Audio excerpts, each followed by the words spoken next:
Sei com C cedilha. Muito bem. Na questão epistemológica dos direitos humanos, né, como diz a realidade de Augusto Cansado Trindade, né, quando ele chegou em Estrasburgo, e entusiasmado com os direitos humanos, né, procurou Karel Vazak, que eu coloquei ali, deixa eu ver se registrou o nome do autor. Aqui. Tem gente dando risada aqui. Eita, caiu todas as outras partes aqui. Acho que só tem isso aqui. Não, tranquilo. Vamos que depois eu pego aqui diretamente. Bom, por que a questão epistemológica? E por que eu me referia sobre o realismo de Augusto Cansado Trindade e as construções teóricas de Hans von Foster? Porque Foster escreveu e falava, né, que a ideia do conceito de ciência, né, está dentro da ótica ou da lógica pela qual você observa as fenomenologias. Ele dizia, a poesia pode ser uma ciência, depende do observador, né, e não do fenômeno. Porque quando Cansado Trindade chegou a Estrasburgo e que foi procurar por Karel Vazak, o mesmo estava organizando o que ele chamou, e era, sem dúvida alguma, anos 70, o primeiro seminário internacional do mundo ocidental, pós-guerra, sobre direitos humanos, sobre a teoria internacional dos direitos humanos. E naquele ano, né, nasce uma teoria que Bobbio vai trabalhá-la enormemente, e depois ela vai ser reformulada mais recentemente, que é a teoria das gerações de direitos humanos. Porque naquele momento, Karel Vazak estava organizando um congresso, e ele diz para Augusto Cansado Trindade que o procurasse só na semana seguinte, que naquela semana iria iniciar o seminário internacional, eu estava muito ocupado, e que, portanto, na semana seguinte, os dois se reuniriam para as orientações da tese de doutorado. E Karel Vazak apresenta, né, na abertura do Congresso, a tese das gerações de direitos humanos. Essa expressão linguística ela não existia nos verbetes dos direitos humanos. Não havia nenhum outro autor, até então, que tivesse prolatado a expressão gerações de direitos humanos. E que depois essa expressão ela vai ser enormemente trabalhada por Bobbio, né, anos depois, por exemplo, no seu livro A Era dos Direitos Humanos. A Era dos Direitos. E que Bobbio sustenta a tese da geração dos direitos humanos. Mas que essa tese ela é originariamente de Karel Vazak. Ele é o primeiro autor, né, a usar a expressão gerações de direitos humanos. E, portanto, a tese original é da sua cognição. E quando o Cansado vai ter a sua entrevista com ele para a orientação doutoral, Cansado chega entusiasmado com a tese, né? E diz, professor, que exposição fabulosa! O mundo nunca havia se deparado com a expressão gerações de direitos humanos. Que construção... E aí Cansado também diz, que construção científica fabulosa! Científica, portanto, epistemológica. E aí, Karel Vazak, na sua sinceridade fantástica, né, na sua sinceridade inegável, vai dizer assim, construção científica, Trindade? Ele diz, sim. Por que construção científica? E aí, porque o senhor inaugurou uma expressão que ela agora adentrou ao mundo linguístico dos direitos humanos e que todos, para falarem de gerações de direitos humanos, terão que citar o senhor e, portanto, se socorrer a esse momento do seminário internacional em que o senhor descreve as gerações de direitos humanos. E Karel, na sua honestidade gigantesca, diz, tem ciência nenhuma, Cansado? Como não tem? Assim, eu tinha que fazer a abertura do Congresso, eu sou o presidente do Instituto. E eu eu tive apenas uma ideia aqui, escrevi um texto para apresentação e pronto. O que é que você vê aqui na minha sala, no meu gabinete? E tal? Vejo livros e tal. Não, aqui, atrás de mim. Disse, a bandeira da França. Ele disse, pronto, está aqui. Ele disse, como assim, professor? E Carel diz, o que é que está na bandeira da França? Não tem escrito nada na bandeira da França. Sim, mas o que é que ela representa, essa bandeira? O quê? Assim, liberté, igualité, fraternité. Primeira, segunda, terceira gerações de direitos humanos. Foi daqui que eu tirei a ideia.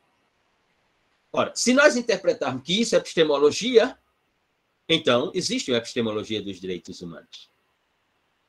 Se nós interpretarmos de que não é epistemologia, então esse módulo, por exemplo, uma das suas estruturas fica comprometida.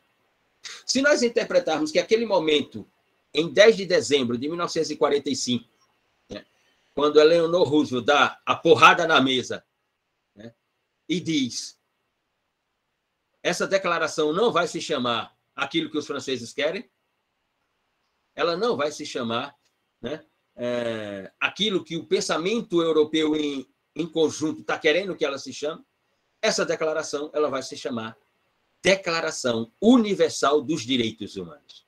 Que os franceses queriam que ela se chamasse Declaração Universal dos Direitos do Homem e do Cidadão. Então, se nós interpretarmos que produções linguísticas como essas são epistemológicas, então é possível falar de uma epistemologia dos direitos humanos. Vai depender das suas observações. Veja, portanto, que a questão não são os fundamentos. Fundamentos nós encontramos, eles estão aí. Como diz Luhmann, e como disse Foucault, e como diz Bobbio. A questão não são os fundamentos. Se eu olhar para um lado ou para outro, eu vou observar fundamentos. A questão é o que é que eu estou observando como fundamento para poder afirmar que existe uma epistemologia. Essa é a questão de qualquer trabalho de investigação científica. E, sinceramente, depois de Einstein, pode-se construir ciência, sim, por métodos não ortodoxos.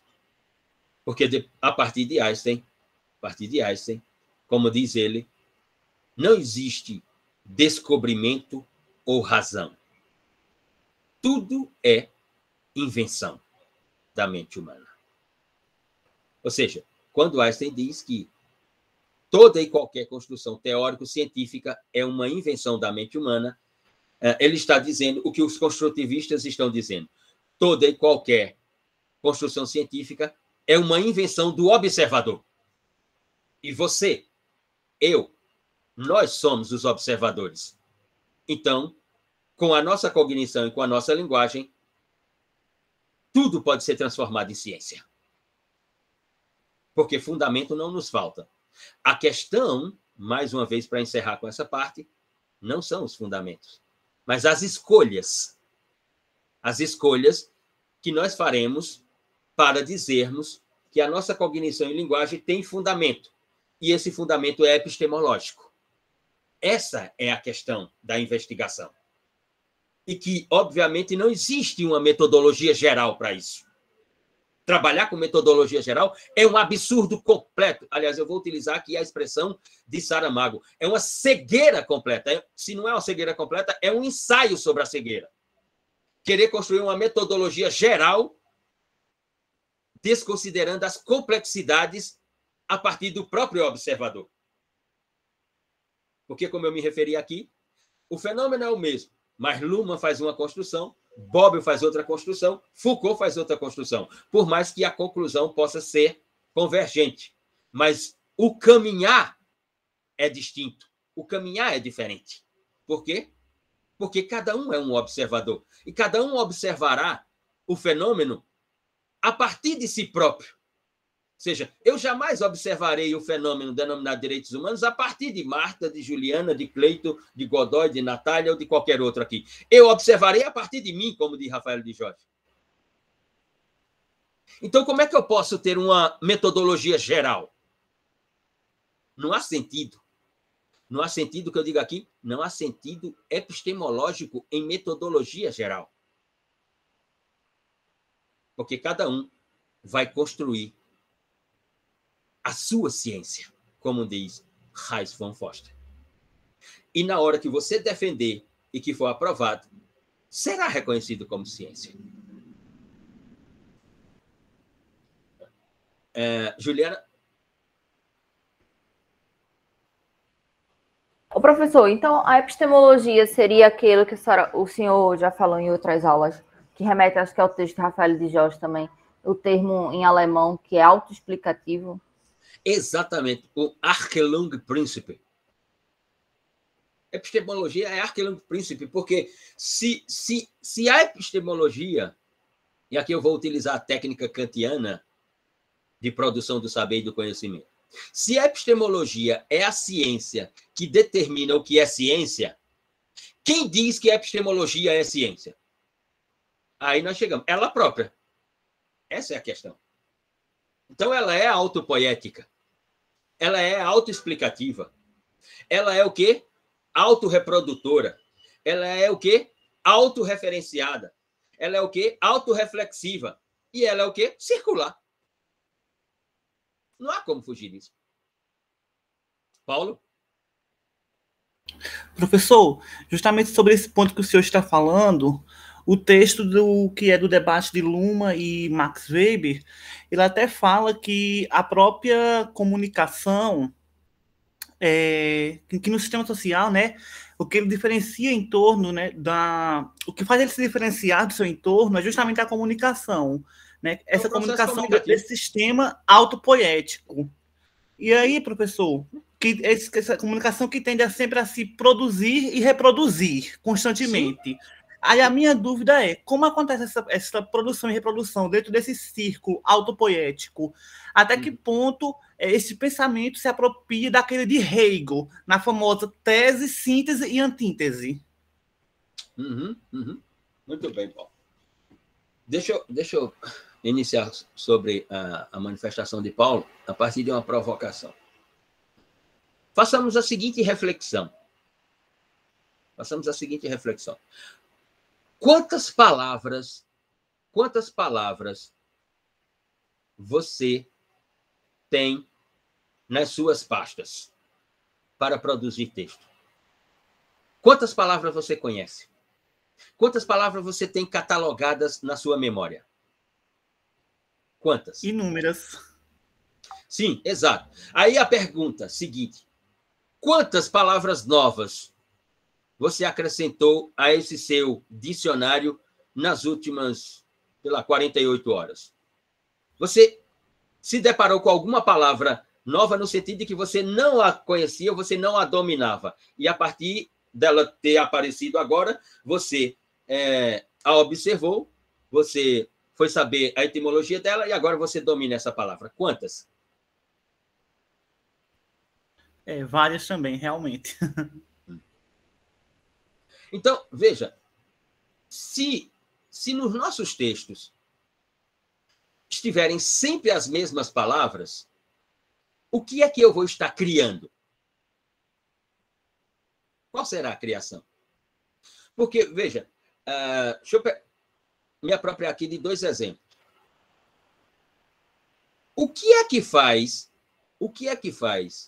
da teoria da gravidade uma teoria? Ora, o que faz da teoria da gravidade uma teoria é a palavra gravidade, que ela não existia no mundo da física. O que é que faz da teoria da relatividade uma teoria? A palavra relatividade, como diz Einstein, porque ela não existia no mundo da física. Então, no seu trabalho dissertativo, para ele ter uma autopoiese original, é preciso que você traga palavras que, naquela temática que você está investigando e escrevendo, essa palavra não existe. E aí você a introduza nesse mundo e explique essa palavra. Para traduzir isso, vou pegar aqui uma questão teórica e prática dessa semana, e que está aí o debate no mundo jurídico. a decisão monocrática em caráter liminar de Sua Excelência, a ministra Rosa Weber, né? Que prolata uma decisão embargando, né, o denominado orçamento secreto do governo. E aí vem as outras observações. Professor, seria uma denominação também criada, já que é uma denominação do Breno Altman, repórter da... Sim, claro, claro. Sim, sim. Ele... Veja, Godoy, essa expressão, ela construiu o quê? Ela construiu uma realidade. Inegavelmente, ela construiu uma realidade. Aí vem as outras observações e diz assim, isso é interferência do judiciário, isso é ruptura com a divisão de poderes, isso é não sei o quê, não sei o quê. Aí, Rosa Weber leva a questão para o plenário para adquirir o quê? Legitimidade na produção do discurso com fundamentos para a linguagem. E o plenário, por maioria, diz: o voto da ministra é assertivo. Ora, na minha interpretação, na minha observação, na nossa observação, não é interferência do Poder Judiciário. Aqui nós não estamos no neoconstitucionalismo, não é ativismo judicial e não é decisionismo, como nós vamos discutir daqui a pouco. O voto a decisão de Rosa Weber. Por quê, Luciano?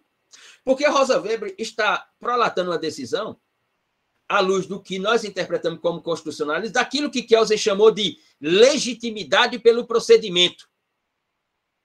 Ou seja, o orçamento, a sua expressão já diz, ele é um orçamento do governo federal, ele é um orçamento público. Se ele é um orçamento público, um dos princípios dos atos da administração pública é a transparência. E que, portanto, nós precisamos saber se é designação de emendas, quem é que está recebendo essas emendas e o que será feito com esses recursos. Aqui está a legitimidade pelo procedimento. E que é uma expressão introduzida por Kelsen na teoria do discurso de legitimidade dos atos legislativos e dos atos do executivo. Então, o que Rosa Weber está querendo é o quê? Que o executivo, junto com o legislativo, mostre a legitimidade dos seus procedimentos. Se não há legitimidade nos procedimentos do Poder Executivo e do Poder Legislativo, é competência do Judiciário interferir. Para dizer, o ato da administração e o ato do Poder Legislativo só será legítimo se mostrar como ele se autolegitima. Uma das formas do ato se autolegitimar é a transparência. Não tem transparência, não há legitimidade pelo procedimento. Se não há legitimidade pelo procedimento, foi ofendida uma questão constitucional no pensamento de Kelsen. Rosa Weber, na sua decisão, na nossa interpretação, foi assertiva. Ora, Kelsen introduz no discurso essa expressão, legitimidade pelo procedimento. Ela não existia na teoria do discurso da produção legislativa. Luhmann introduz, para traduzir a Constituição, como nós já vimos aqui, acoplamento estrutural. Aquele rapaz lá atrás, né, aquele rapaz barbudo lá atrás, né, chamado Marx, quantas expressões ele inventou para traduzir a economia política? E que 200 anos depois elas estão aí. É sobre isso que eu estou falando, sobre fundamentos e epistemologia. Fundamentos existem vários, existem inúmeros. Qual deles você vai se apropriar para, na sua produção do discurso, mostrar que esse fundamento é epistemológico? Qual deles você vai se apropriar? Ou como disse Einstein, e não foi o que disse Marx, mas está lá em Marx, é interessante para a questão epistemológica e dos fundamentos, inventar uma expressão, inventar uma linguagem e descrever qual é essa linguagem. Me parece que esse caminho sai daquela interrogação de Kant, o que é, para a nossa metodologia aqui. Como é possível? Como é possível? Como é possível que traduzir o meu trabalho como científico? Ora, inventando uma palavra, explicando essa palavra como um fundamento e dando a ela o status de epistemológica, à luz da temática que eu estou investigando. Me parece que metodologicamente isso é interessante. E isso se dará individualmente, não coletivamente, porque cada um fará com a memória que possui, e não com a memória do outro. Diga, Godoy.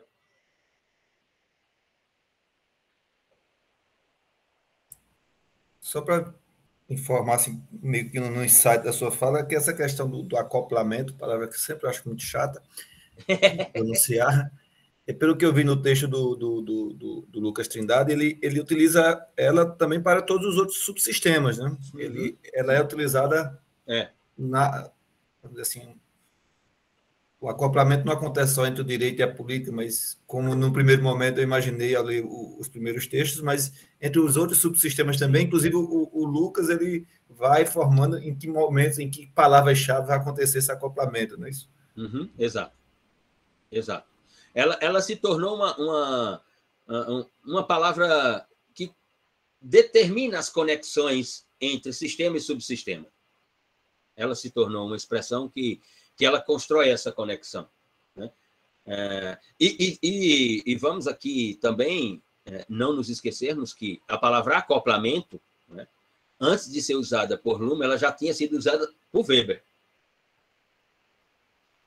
Não no mesmo sentido que Luhmann deu, é isso que eu estou me referindo. Não no sentido que Luhmann deu a expressão acoplamento, mas Weber já tinha utilizado a expressão acoplamento, né? Quando falou de sociedade moderna, quando falou da política na sociedade moderna, quando falou da economia na sociedade moderna, quando falou da estrutura burocrática da sociedade moderna, no debate entre modernidade e pós-modernidade, que era uma das expressões assim de Weber. Se tem autores, e aí era a crítica aos autores franceses do estruturalismo e do pós-estruturalismo, se estão falando de pós-modernidade, né? Então, qual é a ideia de acoplamento da pós-modernidade? Ela é uma autonomia ou ela tem algum acoplamento com a modernidade? E aí é quando ele diz assim, se estão falando de pós-modernidade, qual é a estrutura política da pós-modernidade? Qual é a estrutura econômica da pós-modernidade? Qual é a estrutura burocrática da pós-modernidade? Porque da modernidade eu sei e sei quais são os acoplamentos, dizia ele. Mas na pós-modernidade, quais são? Burocrata também, burocracia é outra palavra dele, não? Dele também, exatamente. Burocrata e burocracia, exatamente. Então, veja que, metodologicamente, para concluir e irmos para o texto de Trindade, de Lucas Trindade, veja que, do ponto de vista metodológico, você tem uma regra aqui que, inicialmente, ela parece geral, mas ela não é. Porque ela vai depender do observador. Porque eu construo, as minhas construções são produtos da memória que eu tenho. Então, essa regra aqui de inventar as palavras, cada um aqui está numa temática que envolve direitos humanos, cidadania, políticas públicas. Mas qual é a temática na qual você está? Olhe os verbetes da temática na qual você está investigando. Olhe o mundo da linguagem dessa temática que você está investigando. E diga assim, eu vou propor uma palavra, uma expressão. E aí eu vou descrever o sentido dessa expressão dentro dessa temática. Ao fazer isso, você está com fundamentos e você está inventando a epistemologia. Se não fizer isso, e isso cabe para mim nos meus estudos, nos meus escritos, cabe para você, cabe para todos nós. Se não fizermos isso, nós estaremos unicamente no campo da reprodução. Não é nem da autorreprodução, mas só da reprodução.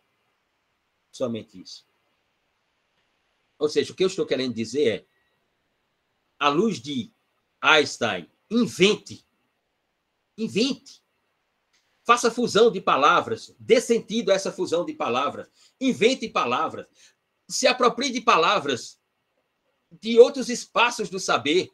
Vá lá na psicologia, traga uma palavra aqui para dentro do direito. Vá lá na física, traga uma palavra aqui para dentro do direito.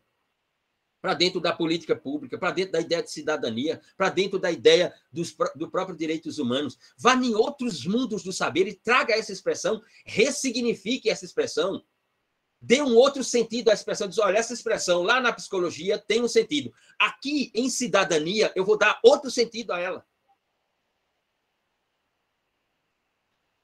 É sobre isso que eu estou me referindo. Diga lá, Paulo. Professor, sobre esse texto do Lucas Trindade, né, até essa questão do acoplamento que o senhor falou, um ponto que achei muito interessante nele é quando fala da relação dos códigos binários, né, como subsistemas, como eles são pensados dentro da lógica do próprio sistema, e que nenhum subsistema ele tem por escopo se legitimar sobre o outro.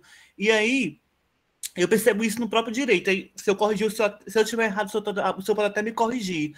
Né? Porque por mais que a gente esteja com o direito civil, penal, econômico, ambiental, humano, urbanístico, né, dentre outras variedades, a gente pode ver que como eles vão se comunicar com outros subsistemas, com outros códigos, até mesmo com outros sistemas, mas sem tentar, né, criar uma relação de hierarquia, de dominância, né? Sim. E ver que essa comunicação com outros subsistemas é mais como uma forma de manter e reforçar esse seu círculo. É como se o acoplamento estrutural ele fosse uma própria estratégia utilizada pelo sistema, no meu entendimento. Uhum. Sim, é assertivo, Paulo. É assertivo, sem dúvida. Agora, há uma questão que, e essa é uma perspectiva, não estou dizendo que ela é uma perspectiva teórica, colocada por alguns autores, e que eu acompanho, mas que ela não é tratada. Por exemplo, esse programa aqui se auto-intitula um programa interdisciplinar. Interdisciplinar, ele é, sem dúvida alguma. Ele até, inclusive, pode ser transdisciplinar. Agora, quando nós falamos de direito, quando estamos falando de direito, o direito pode, né, e tem perspectiva, como disse Tobias Barreto, de ser interdisciplinar. Agora, o direito jamais será transdisciplinar, porque ele é um subsistema. Então, ele jamais será transdisciplinar. Ele é interdisciplinar em que sentido, Luciano? Ele é interdisciplinar no sentido que Paulo acabou de se referir. Eu tenho conexões entre direito civil e direito penal, direito processual civil, direito processual penal, direito do trabalho e tratados internacionais. Essa é a interdisciplinariedade do direito. Agora, transdisciplinariedade do direito não me parece provável, porque ele é um subsistema. E mais, mesmo na interdisciplinariedade, quando o direito abre a cognição para a interdisciplinaridade e que ela aparece no direito, inclusive ela deixa de ser interdisciplinar, porque o direito transforma toda e qualquer linguagem numa linguagem do direito, no sentido que o direito quer dar aquela linguagem. Então, se ela era interdisciplinar, ela deixa quando o direito a materializa. Como dizem alguns construtivistas, o direito, ou como diz Rafael, o direito é essa máquina alucinante. Entendeu? Que o direito civil constrói uma expressão e que vai um penalista se apropria dessa expressão. Vamos lá. Vou dar um exemplo clássico sobre a ideia interdisciplinar, que ela deixa de ser interdisciplinar quando chega no próprio direito. Já que Paulo aqui mencionou em Hegel, vamos a Hegel. Por exemplo, Hegel inventou um instituto chamado imputação objetiva. Quando Hegel inventa essa expressão na teoria do direito, ele inventou para a teoria do direito o Instituto da Imputação Objetiva.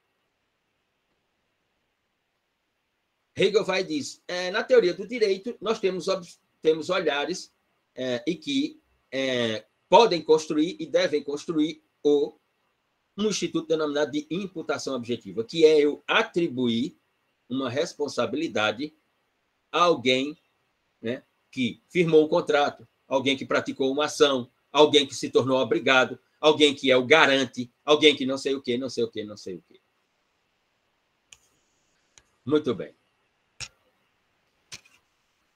Aí aparecem dois autores, um chamado Karl Lawrence e outro chamado Richard Honig. Honig leva a teoria da imputação de Hegel, da teoria do direito, para o direito penal. E inventa o que nós passamos a conhecer no direito penal de imputação objetiva ao resultado. Que essa teoria ela vai ser apropriada, né, no funcionalismo penal alemão por autores como Klaus Roxin, Gunther Jacobs, Gunther Strattenwester, Kid Milhouse e outros autores, né, Bernhard Schumann e tantos outros autores. Karl Lawrence leva para a teoria do direito civil para aplicar a imputação objetiva no direito civil. Ora, ela é interdisciplinar? É. Mas quando ela chega no direito civil, ela se torna só civil. Quando ela chega no direito penal, ela se torna só direito penal. Por quê? Porque o direito penal dá um sentido à imputação objetiva que o direito civil não deu e que a teoria do direito de Hegel não deu. O direito é essa máquina terrível. Quando ele se apropria, ela se torna só dele. E quando o direito civil se apropria, é assim. Quando o direito do trabalho se apropria, é assim. Quando o direito penal se apropria, é assim. E quando o direito dos direitos se apropria, também é assim. Eu me refiro ao direito constitucional. Porque quando ele se apropria, tudo se torna constitucional. E quando ele não se apropria, ele diz, isso é inconstitucional. Não há interdisciplinariedade, nem tampouco transdisciplinariedade. Diga, Cleiton.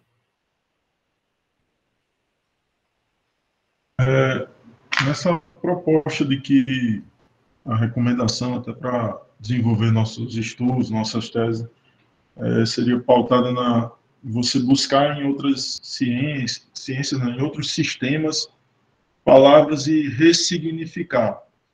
Bom, eu lembro até que o senhor mencionou, acho que por 2 vezes, e aí eu trago um pouco até para a linha 2, que é a minha linha de pesquisa, que a gente fala sobre movimentos sociais, políticas públicas, e o senhor falou em Capilon. Beleza, eu ia até aprofundar fazendo as pesquisas. Mas lá também a gente fala um pouco sobre processo educativo, e aí me veio em mente como a gente relacionar ou buscar alguns significados, e aí seria um socorro para alguma fonte, e tentar relacionar esses processos educativos até mesmo com a ideia de comunicação, como a gente poderia ampliar esse leque de pesquisa. Essa é a minha provocação para agora. Veja, o mundo da educação, da pedagogia, é um mundo que tem uma riqueza monumental a ofertar ao direito, em termos de linguagem. Não só em termos de linguagem, em termos de propostas metodológicas, em termos de procedimentos metodológicos, em termos daquilo que Aster chamou de invenção. Eu não tenho dúvida. Porque, e olha que não sou eu que estou dizendo isso. Porque no direito, um dos primeiros autores a utilizar a expressão pedagógica foi exatamente Hans Kelsen, quando ele disse que a norma é pedagógica. E quando ele destrincha a norma e constrói uma metodologia para a produção da norma através do procedimento de legitimidade. A norma primária, a norma secundária, né? A norma fundamental, a norma hipotética, etc. Todas as categorias de norma. A educação, ela tem uma riqueza porque ela tem um lado, né? Ela tem um lado empírico de uma complexidade inesgotável. E tem uma memória teórica gigantesca. Né? De Piaget a Paulo Freire, nós temos construções e construções educacionais, pedagógicas, sobre procedimentos de formação para Paulo Freire, de liberdade do ser humano, né? Para outros, de civilidade. Né? E aqui é o nosso ponto. A educação como técnicas de construção de civilidade e não de liberdade. Né? Porque quanto mais civil você se torna, menos livre você é na nossa interpretação. Porque quanto mais civil você se torna, mais vinculado ao que é a civilidade você tem que estar. E menos campo de ação você vai ter. Então, menos liberdade você vai ter. A não ser que você interprete que as vinculações que a educação lhe traz com a civilidade seja liberdade. Aí tudo bem. E assim que Paulo Freire interpretou a educação como conquista da liberdade. Nós interpretamos a educação como conquista da civilidade, pela qual nós vamos conquistar a civilidade, não a liberdade. É como aqui, só para dar um exemplo. Quanto mais você investigar, quanto mais você ler, quanto mais você escrever, você não se torna livre, você se torna escravo. Porque quando você passar a interpretar que investigar, que a leitura, que a escritura, ela se torna cada vez mais parte da sua vida, menos livre você estará. Mais escravo dela nós estaremos. Porque você não conseguirá se desvincular. É nesse sentido que observamos. E esse sentido de escravidão, ou essa ideia de que isso é uma escravidão, na minha concepção, ela tem um sentido. Mas que não é liberdade, não é. Liberdade é você pegar 12 dias, né, para sair pelo litoral, né, tomando banho e tomando cachaça. Isso é liberdade. Mas, mesmo assim, você tinha que parar na quinta-feira para dar uma aula, pelo menos, de 2 horas. Né? Aquilo é liberdade, na minha interpretação. Né? A liberdade é um caminho que se vai e não se volta. Não é circular. Aqui é circular, nesse sentido. Marta?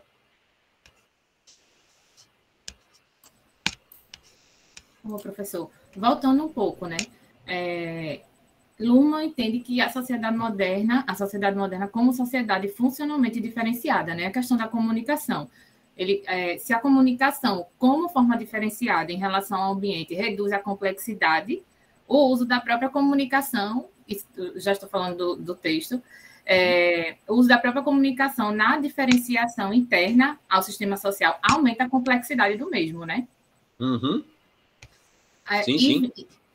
Certo. E indo também para Weber, né? Em relação a Weber, essa questão, para ele, essa exigência da racionalização intelectual, né, presente tanto na sistematização sacerdotal, essas questões éticas religiosas, né, quanto na formação científica, né, de conceitos que ele diz, estabelece um grau superior, né, de proximidade entre os tipos ideais cientificamente elaborados e a realidade empírica, né, que aqueles tipos se propõem a captar. Aí, tanto que ele diz assim, ao discutir a esfera política, que até o senhor falou na aula passada também, Weber afirma que quanto mais a ordem política se tornava racional, mais ela entrava em conflito com a esfera religiosa. E ainda Exato. Economia e política são tratadas como esferas, por excelência, da ação racional. Ele até usa esse termo, ação racional referente a fins no mundo, sendo despidas de ética, né, e exprimindo tensões contra a fraternidade. Ele usa exatamente esse texto, essa passagem. E deixa eu ver se tem mais alguma coisa para falar. Na questão das considerações finais também, né, a argumentação weberiana, né, que se fala, implicitamente sugere uma abertura, né, às alianças e atritos possíveis entre as esferas, assim como nos embaraça certas limitações do conceito luhmanniano, né, que se diz, né, de diferenciação funcional. Sim. Essas são as minhas considerações. Muito bem. O que eu vou parte a parte no texto de Trindade, mas em termos gerais, o que Trindade, em termos gerais, coloca na sua exposição é de que você tem 2 modelos distintos sobre o mesmo fenômeno, com consequências, digamos assim, científicas distintas, né? E que, obviamente, para ele, entre os 2 modelos, o modelo assertivo ou o modelo adequado seria o modelo de Weber e não o modelo de Luhmann. Isso. Né? O modelo de Weber como um modelo flexível, né? Na comunicação, mesmo reconhecendo que há um aumento, em determinado momento, há um aumento dessa complexidade por causa da interpenetração entre os subsistemas, ou, para Weber, entre as esferas sociais, né? Mesmo reconhecendo isso, mas é que, para ele, o caminho de Weber é um caminho flexível que determina a evolução.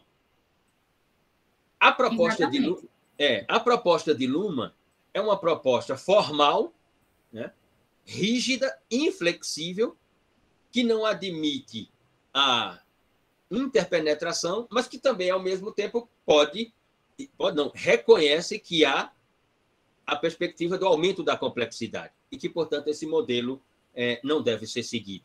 Ou seja, que o modelo de Luhmann não tem um contributo maior a ofertar do que o de Weber. E que, portanto, ele diz que a compreensão da diferenciação das esferas de Weber não rejeita, né, como em Luhmann, a possibilidade de uma hierarquização ou dominância tendencial de uma esfera sobre as outras.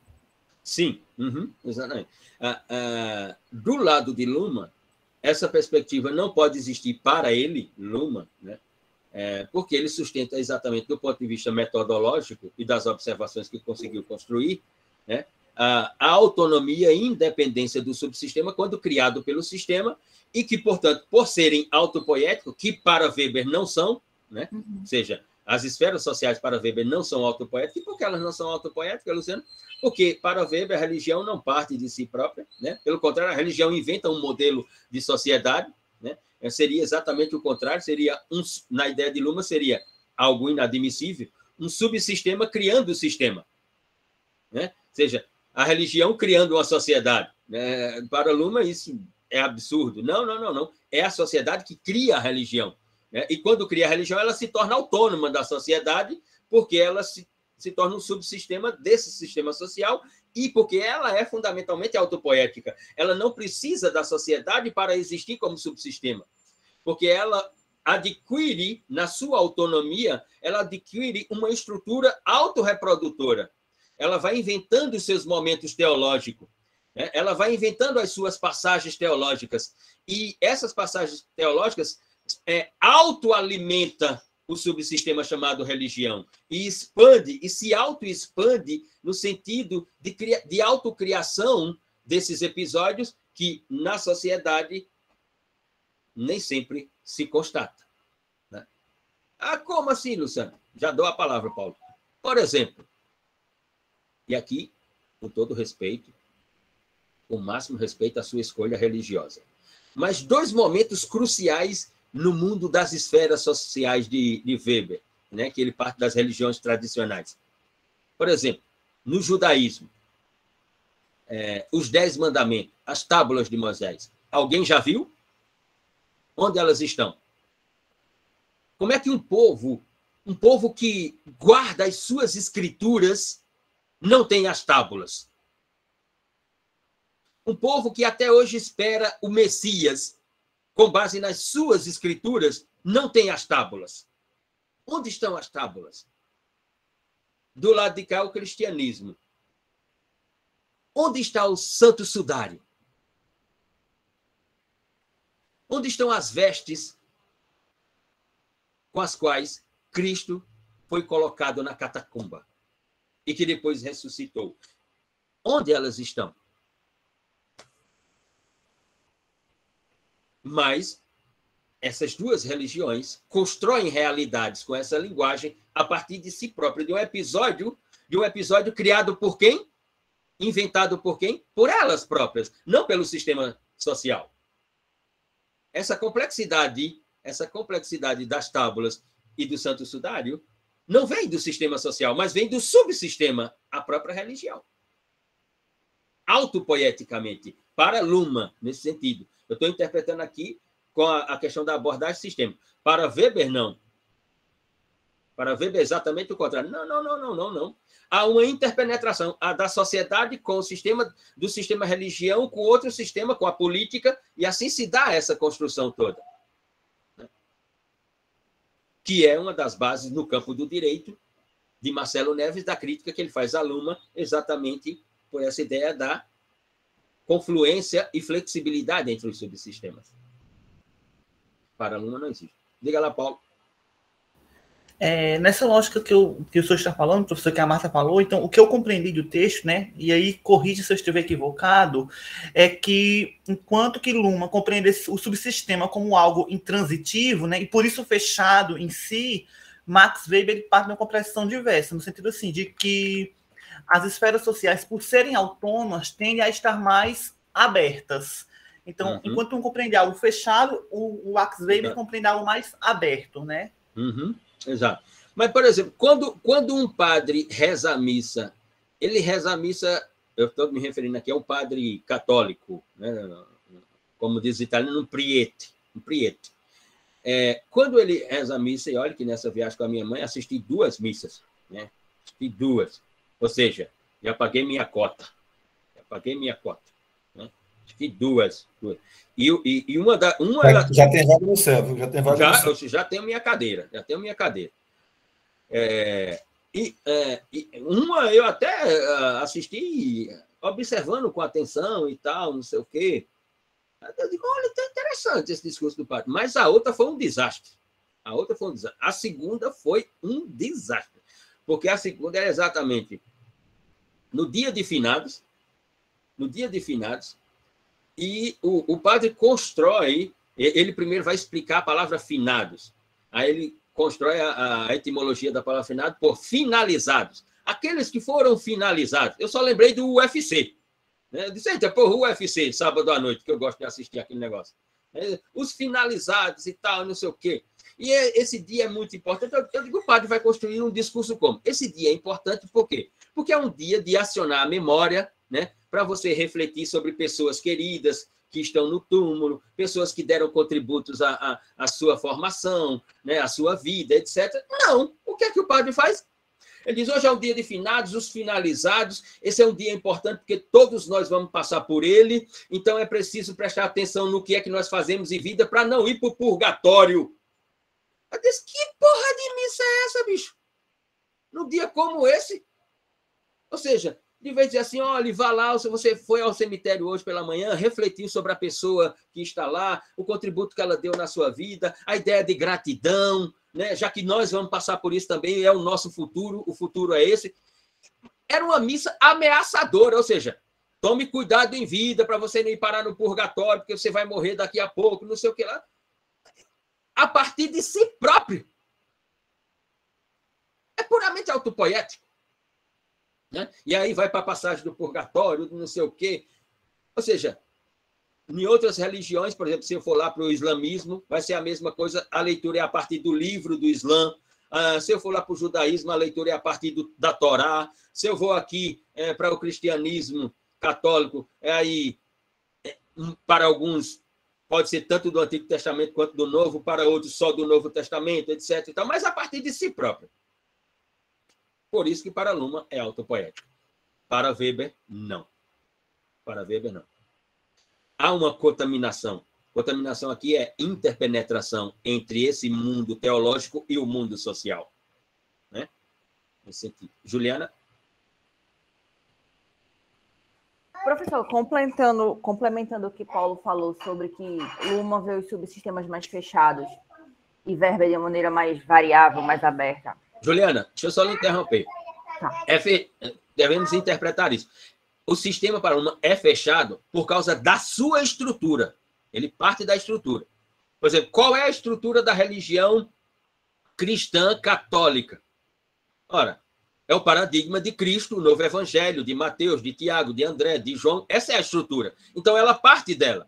Qual é a estrutura do judaísmo? O judaísmo parte sempre do quê? Das suas escrituras. Né? Das escrituras dos profetas que falaram com Deus e que eles estão esperando o Messias até hoje. Ora, qual é a estrutura do islamismo? O seu livro, com a ideia de Maomé e tal. O sistema é fechado porque ele opera a partir dessa estrutura. Por isso que ele é fechado para Luhmann. Mas eu queria saber assim, se a relação, se eu entendi errado também, se isso também teria relação com Luhmann ver os subsistemas de forma binária, mas Weber não. Então, para Luhmann sempre é isso ou aquilo, e Weber vê de uma maneira mais ampla. Então Exato. A ideia de Weber é de uma amplitude das observações sobre o sentido, sobre a finalidade, ou a função, ou a operacionalidade dessas esferas sociais. Para Luhmann é restritivo. É binário por quê? Porque quando a religião se manifesta, ela se manifesta dizendo se tem fé ou não tem fé. Se você vai ser salvo ou se você vai para o purgatório, como dizia o padre lá na igreja. Então, por isso que ela é binária. É como quando o direito se manifesta. ele se manifesta pela decisão judicial. A decisão judicial, ou ela condena ou ela absolve, né? Ou ela diz, você tem razão, não tem razão. Ela é sempre uma decisão de estrutura binária.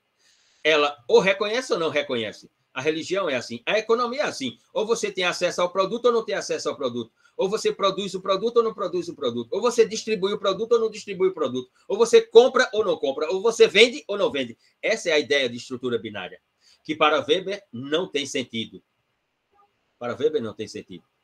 Para Weber, a economia ela vem na política, assim como a política vai no direito, assim como o direito vai na economia, assim como a economia vai na religião, assim como a religião vai em todos. Essa é a proposta de Weber.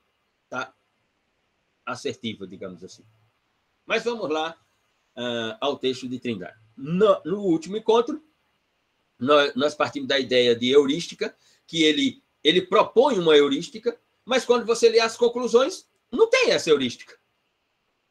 Essa é a minha desilusão com o texto de Lucas Trindade. É um texto interessantíssimo. Eu volto a repetir aqui, dos que eu li, dos que eu tenho lido na minha biografia memórica de leitura, é um dos mais interessantes que eu já li até hoje. É uma provocação muito interessante. Só que ele mesmo diz o quê? Qual é o título do texto? Weber contra Luhmann, por uma heurística da indiferenciação. Por uma heurística. Aí eu dizia, pronto, então ele tem uma proposta de heurística. Olha a palavra nova. Isso, exato. Né? Aí você diz, ele tem uma proposta. Quando ele coloca a palavra heurística, a primeira questão é você fica perguntando o que ele está querendo dizer. Né? Assim, o que é que vem nesse texto como heurística? Né? E aí ele mostra qual é a heurística de Weber e a heurística de Luhmann. Então, se ele mostra a heurística de Weber e a heurística de Luhmann, qual é a ideia que o leitor fica? Então agora ele vem com a heurística dele, ou então a dele é uma não heurística. E aí não aparece, porque ele se filia a Weber. Então, essa é a minha desilusão com o texto. Porque, pela competência que ele coloca no texto, eu esperava uma conclusão propositiva. Dele dizer, entre a de Weber e a de Luhmann, eu proponho essa. Pá. Mas o que é que ele faz? Entre a de Weber e a de Luhmann, eu fico com a de Weber. Então, não tem heurística. Já tinha heurística, não tem nada de heurística. Aí você pode dizer, mas ele interpretou, né? Ele interpretou uma das proposições Weber-Luhmann como não heurística. Pode ser. Pode ser. E nós partimos disso, né? no último encontro. Então, vamos ao texto de Lucas Trindade, que a ideia aqui é observar as heurísticas, ou uma sendo heurística e a outra sendo não heurística, digamos assim. E, particularmente, nós interpretamos que ambos são heurísticas. Luhmann tem um modelo de heurística fechado, binário, autônomo, e Weber tem um modelo de heurística interpenetrativo, de comunicação, de aumento das complexidades. Luhmann, a partir da sociedade, Weber, a partir das religiões tradicionais. Aqui eu tenho dois modelos de heurística. Então, o que acontece? Weber propõe uma construção de diferenciação social? Sim. A proposta de Weber é uma proposta de diferenciação social.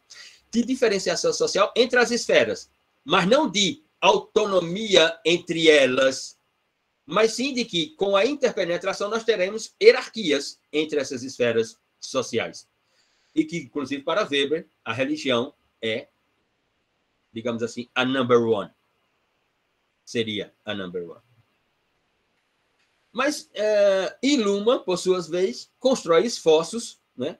Esforços de uma teoria da diferenciação funcional da sociedade moderna, e não das esferas sociais da sociedade moderna. Então, aqui eu tenho dois modelos distintos, inegavelmente. Então, qual é a proposta do texto, Luciano? Qual é a ideia do texto? Qual é a finalidade do texto? O que é que Lucas Trindade da Silva quis com o texto? Ora, inicialmente, Lucas propõe uma conexão entre a ideia de sociologia histórica comparativa com a ideia das religiões e textos metodológicos. O que Lucas quer dizer aqui? Olha, a religião está aqui, certo? Eu tenho a sociologia das religiões tradicionais aqui, de Weber, e eu tenho a teoria dos subsistemas do sistema social de Luhmann aqui. E a heurística principal aqui é na ideia das religiões tradicionais. Ou seja, a ideia de uma heurística da diferenciação entre as esferas da vida. É a expressão que ele utiliza. Que para Luhmann são subsistemas e que para Weber são esferas sociais. Ora, a de Weber, diz Trindade assertivamente, nós podemos observá-la como uma heurística aberta e flexível. Essa heurística aberta e flexível, para ele, é muito mais rica em termos de evolução da sociologia do que a proposta de Luhmann. Para ele, a proposta de Luhmann não traz contributo à evolução da sociologia como ciência. A de Weber, sim. A de Luhmann estabelece limitações, engessamento. A de Weber, não. Ora, essa discussão é a discussão que nós fazemos entre direito positivo e constitucionalismo. O direito positivo engessa a interpretação sobre o direito, com a ideia da dogmática como ciência de Kelsen. O constitucionalismo, com a sua ideia principiológica, com a ideia dos princípios, expande a ideia do direito. Para fazermos essa provocação, quando nós observamos o direito positivo, que é um dos tópicos que estão aí no eixo 2, quando olhamos a dogmática ela moldura o nosso saber, o nosso conhecimento. Ela limita a produção da interpretação sobre a fenomenologia. Quando nós estamos no constitucionalismo, saindo do positivismo jurídico, da dogmática como ciência, quando nós vamos para o constitucionalismo, nós não utilizamos a interpretação da lei, mas nós trazemos os princípios. E com os princípios, eu tenho uma dilação da capacidade cognitiva de interpretação e produção do saber e do conhecimento. Ou seja, quando eu coloco na minha interpretação a expressão dignidade humana, isso não moldura o saber, isso expande o saber. Quando eu coloco na minha moldura proporcionalidade, princípio da proporcionalidade, princípio da igualdade, isso não moldura o saber, isso expande o saber, porque isso expande o processo comunicativo, isso aumenta as complexidades. Isso não minimiza as complexidades, isso não organiza as complexidades. Quando eu falo que os subsistemas eles são autônomos e autorreprodutores e autopoéticos, portanto, isso moldura a ideia da produção do saber. Quando eu falo que as esferas sociais elas se comunicam e interpenetram, isso expande a ideia da possibilidade do saber. A questão aqui nuclear é o que nós estamos nominando como saber e conhecimento. E aí lembrem do texto de Rafael de Jorge, O Desafio do Juiz Constitucional. O modelo do juiz, do neoconstitucionalismo, do ativismo judicial, do decisionismo, é um modelo de saber ou de um saber sobre o não saber? Pergunta de Jorge. O que Weber está colocando da comunicação entre as esferas sociais, da interpenetração entre as esferas sociais, que determina a evolução da própria sociologia, é um saber sociológico ou um saber sobre o não saber sociológico?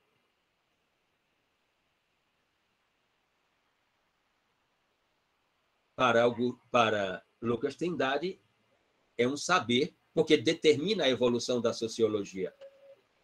Para Luhmann, não. Isso não determina a evolução da sociologia.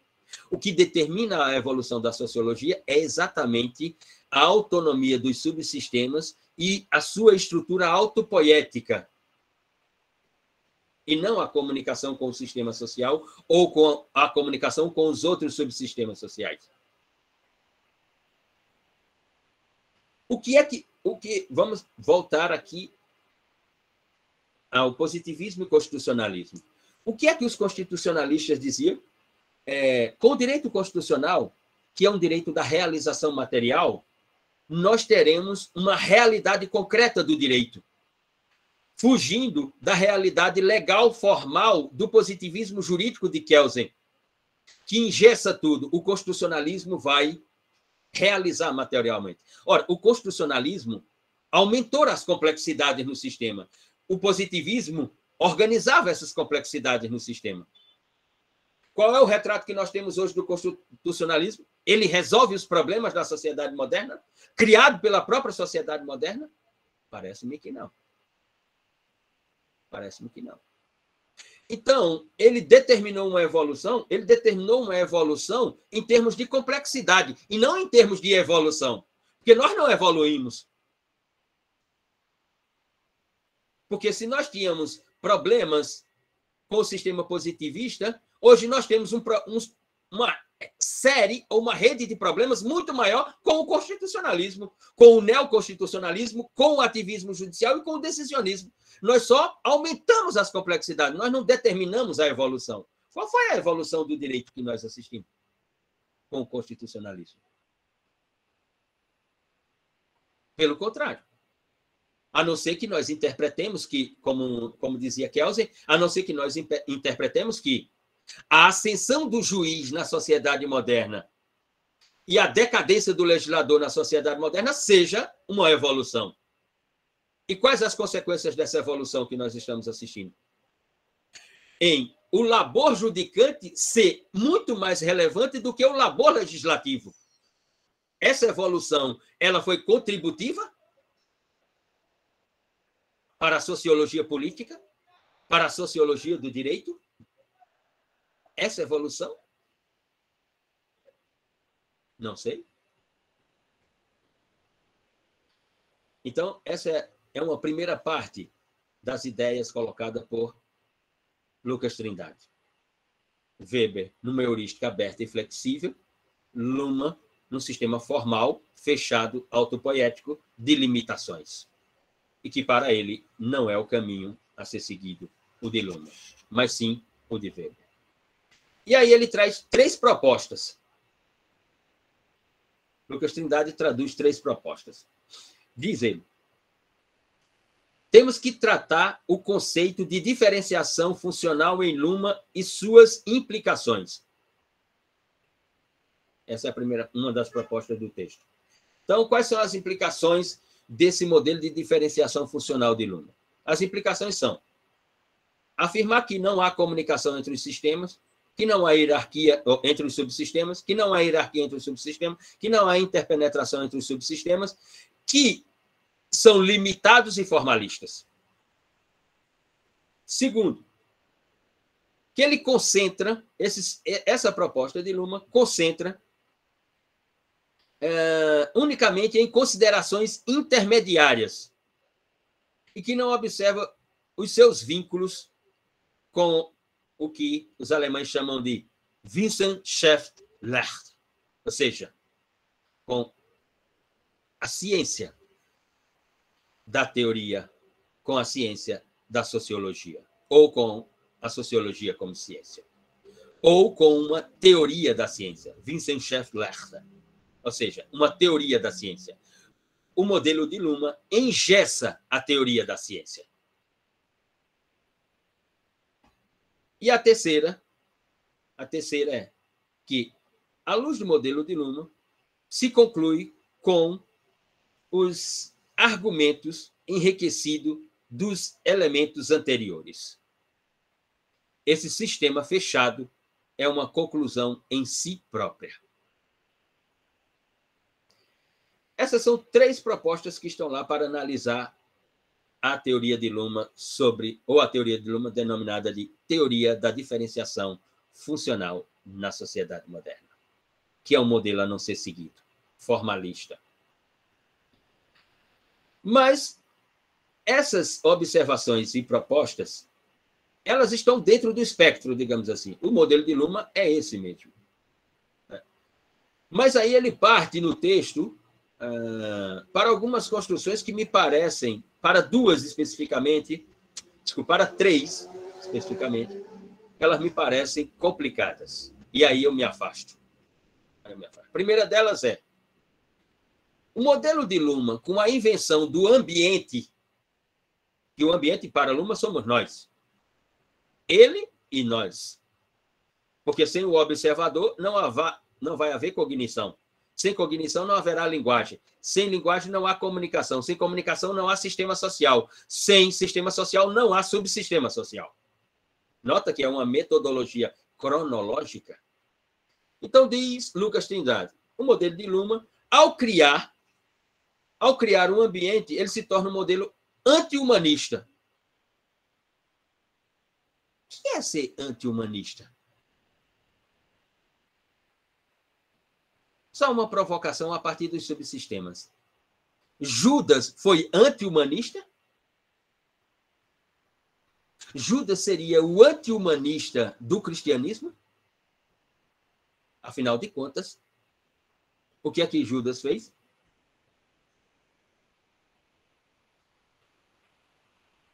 Mas deixe-me maximizar a provocação.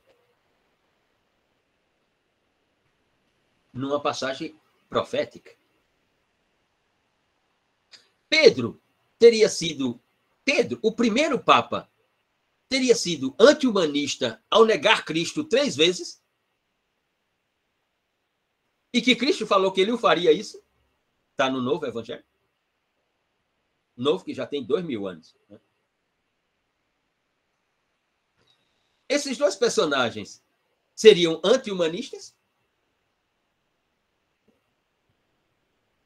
O que é anti-humanista?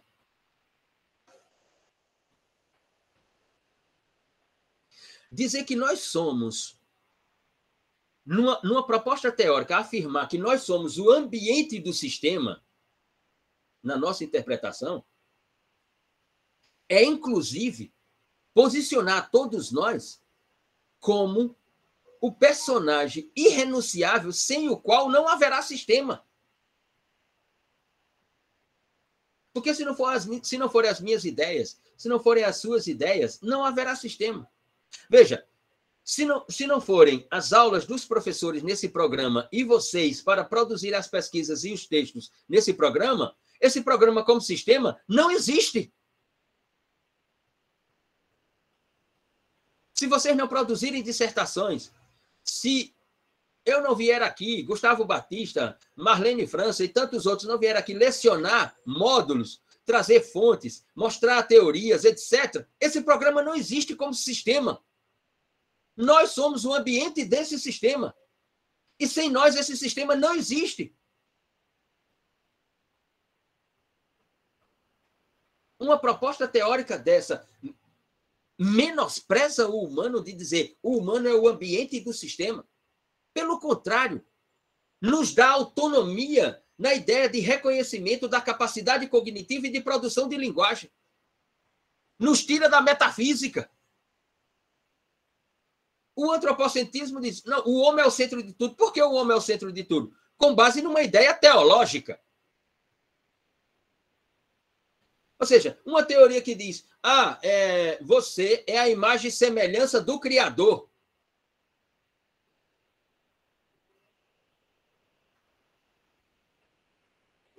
Que ciência tem nisso? E se tem a ciência, é uma ciência metafísica, é uma ciência que tem resposta para as indagações, é uma ciência que responde como é possível sermos a imagem do Criador?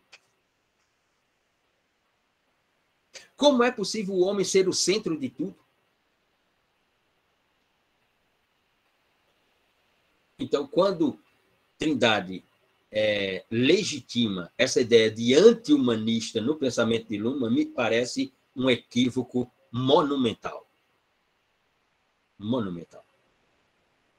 Se há algo que Luhmann não tem, é anti-humanismo. Porque, ao eleger todos nós como o ambiente do sistema, ele posiciona o observador como o personagem irrenunciável para a criação do saber, do conhecimento e da ciência. Porque se não for como diria Einstein, se não forem as nossas invenções, não haverá ciência, não haverá conhecimento, não haverá saber. E se nós somos o ambiente, e o sistema não existe sem o ambiente, então como isso é ser anti-humanista? Essa expressão não tem sentido para falar sobre Luhmann. Esse é o primeiro ponto que eu me distancio.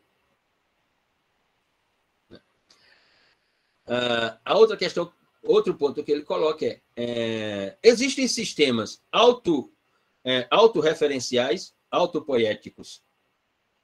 O sistema de Luhmann é um deles, com a comunicação e a informação, numa ideia de filtro incontrolável para a redução das complexidades, diz Lucas Trindade.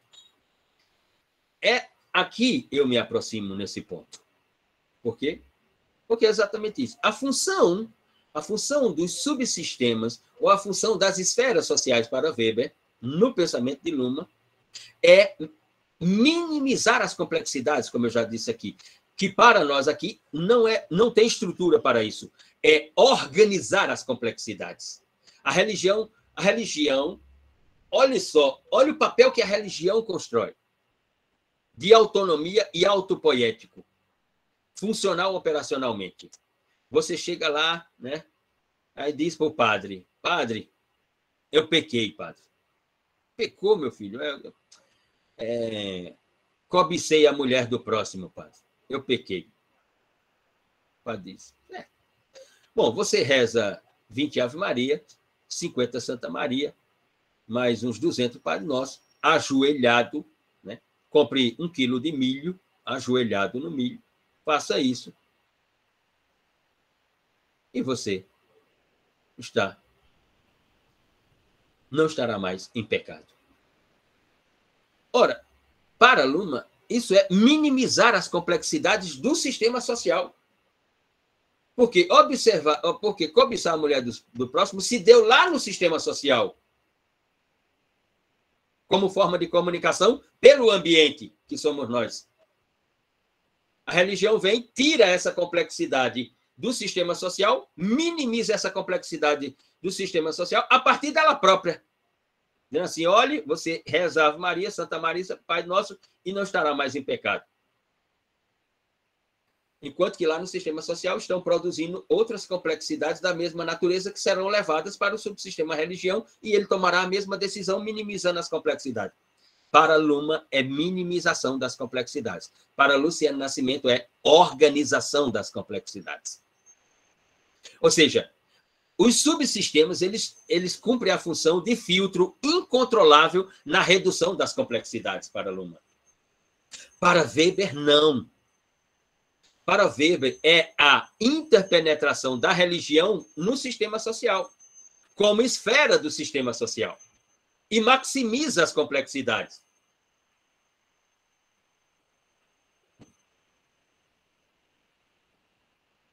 Uma terceira perspectiva colocada por Lucas Trindade. As várias formas de diferenciação trazida por Luhmann. Igualdade e subsistema, desigualdade, centro e periferia, estratificação, aumento e complexidade. Para Lucas Trindade, conclusão dessa tríade: igualdade, subsistema, desigualdade, centro e periferia, estratificação, aumento da complexidade. A conclusão é: a diferenciação é improvável. Essa diferenciação construída por Luhmann, igualdade e subsistema, desigualdade, centro e periferia, estratificação, aumento da complexidade, é improvável para ele. Por quê? Porque para Luhmann não conta que os subsistemas se comunicam entre si.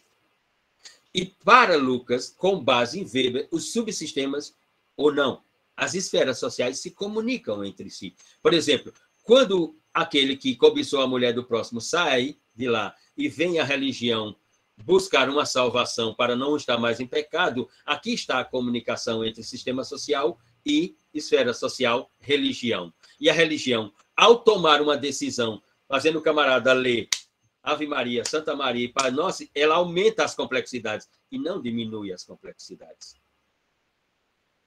Porque ela inicia um processo que não se findirá mais. Chegarão mais pessoas como aquela pedindo soluções à religião.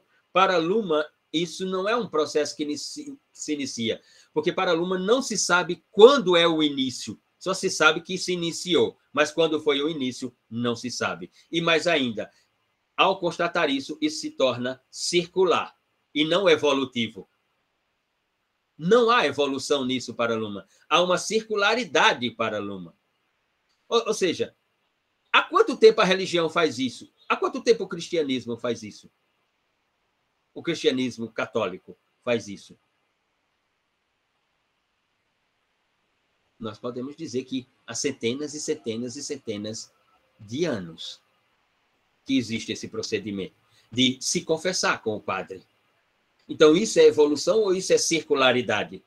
Toda vez que alguém chega para conversar com o padre, está dentro de uma circularidade iniciada e que não se sabe quando foi iniciada, ou está dentro de uma evolução? Para Trindade e Weber, numa evolução. Para Luma, circularidade. Não há evolução.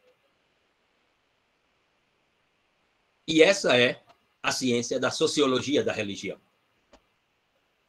Para Luma.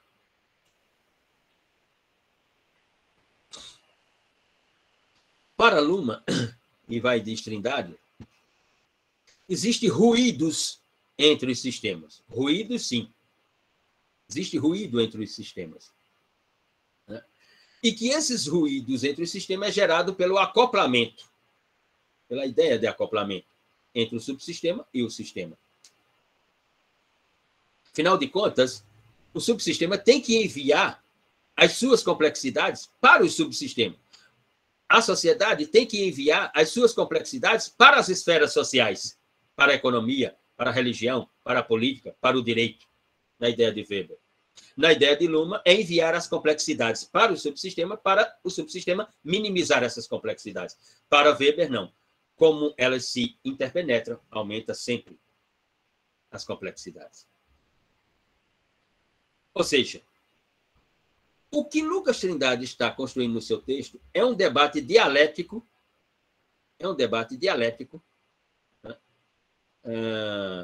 Que foi inaugurado no Brasil, por exemplo, por autores como Marcelo Neves e por Roberto Dutra, no campo do direito, ao questionarem a teoria de Luma, né, da autonomia dos subsistemas, da incomunicabilidade entre os subsistemas, da autorreprodução dos subsistemas e do código binário dos subsistemas. Marcelo Neves fez essa crítica com a palavra, e aí veja, qual foi a palavra que Marcelo Neves inventou e que ela se tornou um verbete no discurso jurídico brasileiro? Alopoiese. Vai Marcelo Neves e diz, Luma, aqui no Brasil não existe autopoiese, existe alopoiese. Não existe autonomia entre os subsistemas. Pelo contrário, existe uma interpenetração entre os subsistemas que determinam a alopoiese, ou seja, não é uma autorreprodução, é uma loucura da reprodução. Porque no Brasil nós temos direito e, ao mesmo tempo, no direito nós temos moral, religião, política, economia e tudo mais. Disse Marcelo Neves. Ou seja, ele inventou uma palavra e procurou descrever o sentido dessa palavra na teoria do direito, com uma abordagem de teoria dos sistemas, fez Marcelo Neves. Ou seja, esse debate dialético ele é construído a partir de conclusões puramente formais para Lucas Trindade, seja com Roberto Dutra, seja com Marcelo Neves. E Weber, Luciano? Weber. Qual é a ideia, portanto, que Lucas Trindade traz do pensamento de Weber da sociedade e as esferas sociais da sociedade? Considerações da ideia de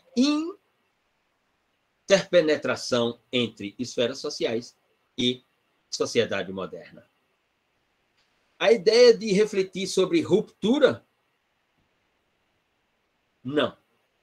Para Weber, na modernidade, o que caracteriza a modernidade entre modernidade e esferas sociais é que ela constrói uma legalidade própria que não existia nos outros sistemas sociais. Não existia na sociedade medieval eclesiástica europeia, não existia na sociedade estamental, não existia na sociedade feudal, não existiam nesses outros modelos sociais. Nesses outros modelos sociais não existia essa legalidade própria de sociedade e esferas sociais e comunicação entre as esferas sociais com a sociedade. Para Weber, a expressão é legalidade própria da sociedade moderna na comunicação e aumento das complexidades entre sociedade e esferas sociais. Para Weber, o que há é uma racionalização intelectual ou teórica dessa legalidade própria da sociedade. Uma racionalização que ele vai dizer entre religião e ciência. Religião tradicional, as religiões tradicionais e a construção da ciência. E para Luhmann, isso é uma ficção. Para Luhmann, isso é uma ficção. Por quê? Porque para Luhmann é inflexível e formal. Para Weber é flexível, tem autonomia no desenvolvimento nas esferas sociais, mas tem interpenetração. Nessa autonomia, quanto mais as esferas sociais se autonomizam, com o aumento das complexidades, mais elas interpenetram entre si. Para Luhmann, quanto mais elas se autonomizam, menos elas se interpenetram, não há interpenetração, e mais elas se tornam binárias, com base na própria estrutura. Ou seja, para Weber, a flexibilidade entre as esferas sociais determina a possibilidade de pensar a sua abertura. Em Luhmann, possibilitam nada disso. Só possibilita o fechamento a partir da sua própria estrutura. Para Weber, essa interpenetração das esferas sociais determinam a sua abertura para o quê?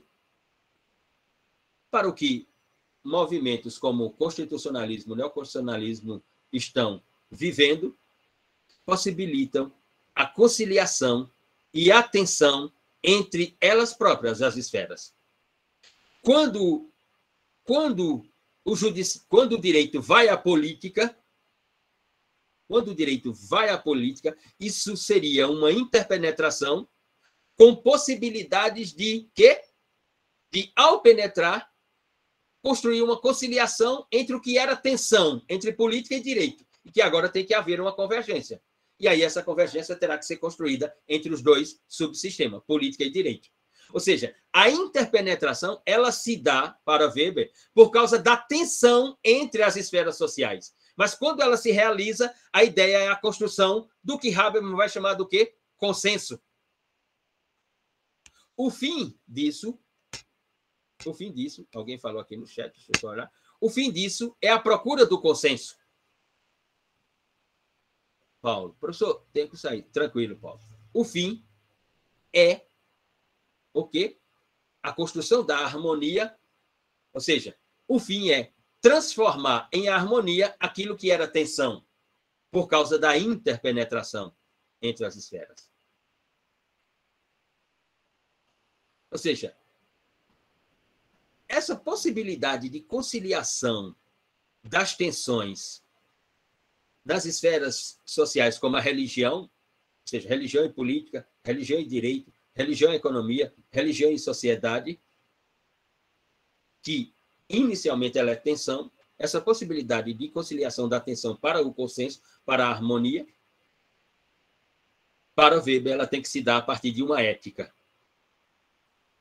Ora, e se ela tem que se dar a partir de uma ética, nessa sociedade capitalista, se há algo que não existe mais, é a ética.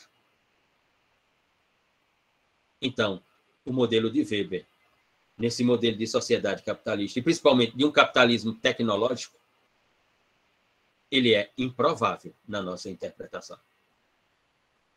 Que é uma ideia de ausência ética total no subsistema e que parte da sua própria estrutura, da sua autorreprodução, e que até agora ela é uma tensão e que não tem conciliação. Vamos lá. Quem aqui já utilizou um aplicativo de transporte de veículo automotor? Quem aqui já pediu um Uber, um 99, um InDrive? Quem aqui já utilizou esse serviço de aplicativo? Quem aqui já pediu? Penso que a maioria aqui já fez uso desse modelo. Quando você vai lá no Uber, né, e pede o Uber, e você desiste, você tem um custo. Quando você chama o Uber e você, depois de alguns minutos, diz: eita, pô, não vou mais, porque aconteceu aqui uma contingência, tá, não vou cancelar o Uber. Você paga por aquele cancelamento? Paga. Nós pagamos. Eles cobram uma taxa, exato, de cancelamento. Exato. Mas quando eles cancelam, nós recebemos uma taxa de cancelamento?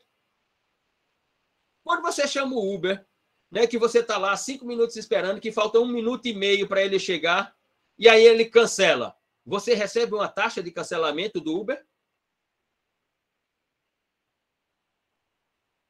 Por exemplo, ontem eu deixei o veículo para revisão de quilometragem. Deixei lá 8 horas da manhã, o rapaz disse: venha buscar aqui umas 5h30 da tarde, professor. Eu disse: beleza. Quando deu 4h30, eu comecei a chamar o Uber aqui no apartamento da minha mãe para ir lá do outro lado, lá para o lado de Bodocongó, onde o carro estava fazendo a revisão. Eu chamei um, com um pouco mais de 30 segundos ele cancelou. Eu chamei outro, minutos depois ele cancelou. Eu chamei um terceiro, minutos depois ele cancelou. Chamei um quarto, cancelou também. Chamei um quinto, ele mandou uma mensagem: para onde é? Eu disse: essa porra não é um aplicativo? Você não sabe para onde é que vai, não? Para onde é? Que pergunta é essa? Vai ser em cartão ou é em dinheiro? E eu tive que responder: em dinheiro. Aí ele aceitou e veio. O quinto: se eu fizer 4 cancelamentos de Uber, eu vou pagar 4 taxas para Uber? Vou. E por que a Uber não me pagou nenhuma taxa em 4 cancelamentos? E não me explicou por que estava sendo cancelada. Tá um absurdo, professor. Está acontecendo muito isso. E a comunicação? Há interpenetração aí? Há interpenetração? Nenhuma! Qual é o poder que o usuário tem de dizer: ei, eu tenho que receber uma taxa de cancelamento, meu querido? A Uber não dá satisfação nenhuma a você, a mim, o usuário. E mais, olhe a autorreprodução. O motorista que é motorista da Uber também é do 99 e também é do InDrive. Ele está nos 3 aplicativos.